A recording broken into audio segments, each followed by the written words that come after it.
băng ra ba ba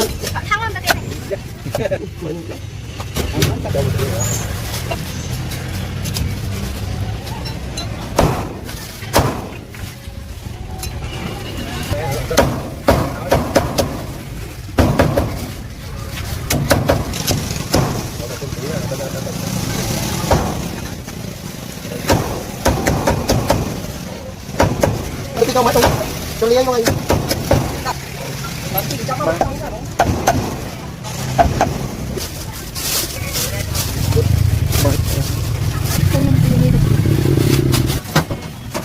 em đâu cái em quạt bây giờ thằng nông cả lưới con bay con bắt được cùng là lỗ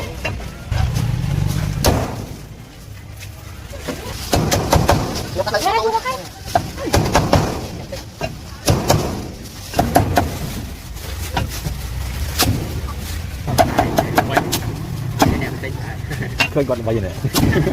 những con phi con nó phải thật lấy nhiều mà những con phi bông tiêu phi mấy bay cho nó miên tới mẹ thật ăn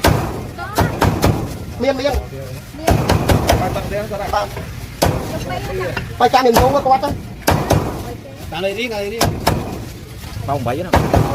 nó ở trong lấy cái bông này ở đây vậy ở làm cái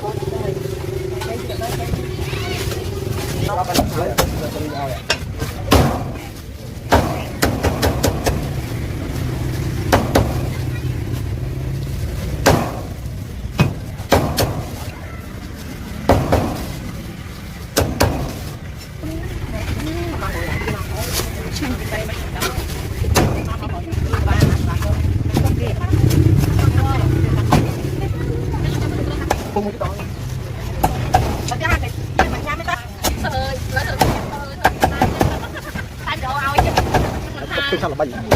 mới còn là bay này